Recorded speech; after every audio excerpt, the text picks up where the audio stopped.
বিএনপির সাবেক দপ্তর সম্পাদক ও বিএনপির মনোনীত প্রার্থী সাবেক সংসদ সদস্য মফিকুল হাসান তৃপ্তি বলেছেন, ত্রয়োদশ সংসদ নির্বাচনকে ঘিরে ভোটারদের মধ্যে ব্যাপক সাড়া পাওয়া যাচ্ছে। জনগণ যদি ধানের শীষে তাকে ভোট দিয়ে দেশ পরিচালনার দায়িত্ব দেয়, সেই আমানতের খেয়ানত তিনি করবেন না। জাতীয় সংসদ নির্বাচনকে ঘিরে যশোর 85, শার্শা 1 আসনে গণসংযোগ ও উঠান বৈঠকে তিনি এ কথা বলেন। সোমবার বিকেলে শার্শা উপজেলার বাগাচড়া হাইস্কুল মাঠে এ গণসংযোগ ও উঠান বৈঠক হয়। এ সময় হাজার হাজার নারী পুরুষের উপস্থিতিতে হাইস্কুল মাঠটি পরিপূর্ণ হয়ে যায়। বাগাচড়া ইউনিয়ন বিএনপির সভাপতি আসাদুজ্জামান মিঠুর সভাপতিত্বে ও সাংগঠনিক সম্পাদক আলমগীর কবির আলমের সঞ্চালনায় আরও উপস্থিত ছিলেন উপজেলা বিএনপির সিনিয়র সহসভাপতি মহসিন কবির, সাংগঠনিক সম্পাদক আশরাফুল আলম বাবু, তথ্য ও গবেষণা বিষয়ক সম্পাদক আতাউর রহমান আতা, যুগ্ম সাধারণ সম্পাদক কুদ্দুস আলী বিশ্বাস, বেনাপোল পৌর বিএনপির সভাপতি নাজিব উদ্দিন সহ অনেকে। এ সময় তিনি ভারত থেকে মাদক আসছে বলেও অভিযোগ করেন।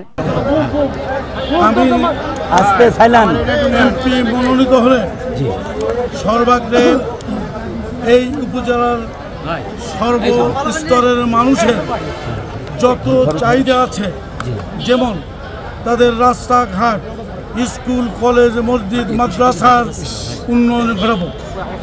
দ্বিতীয় হচ্ছে আমার এই উপজেলার যে নারী আছেন, যারা মা বোন আছেন, তাদেরকে সর্বাগ্রে অগ্রাধিকার দিব।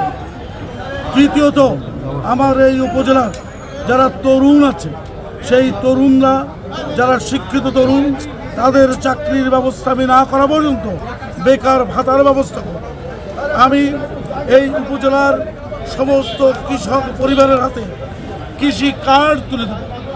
আমি এই উপজেলার সর্বসাধারণের হাতে ফ্যামিলি কার্ড দিব, যে ফ্যামিলি কার্ডের মাধ্যমে তারা কেনাকাটা, তার প্রয়োজনীয় সব কিছুর ব্যবস্থা থাকবে সেই ফ্যামিলি কার্ডের।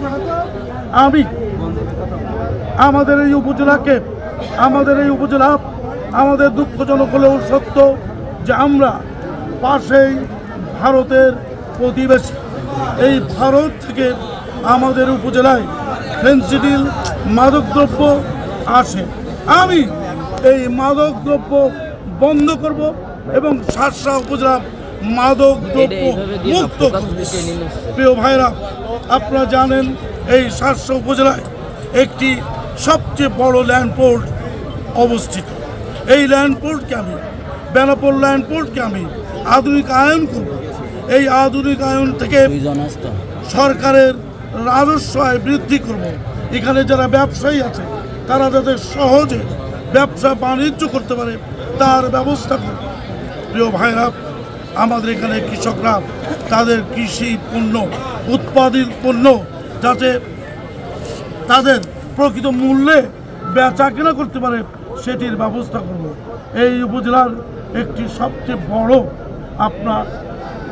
আমরা কষ্টের মধ্যে আছি, সেটি হচ্ছে যখন বর্ষা হয়, ভারতের পানি নীতির ফলে এই বর্ষার সময় ইসামতি দিয়ে পানি দিয়ে আমাদের এই জলবদ্ধতা সৃষ্টি করে, আমাদের কৃষকের উৎপাদিত পণ্য নষ্ট হয়ে যায়।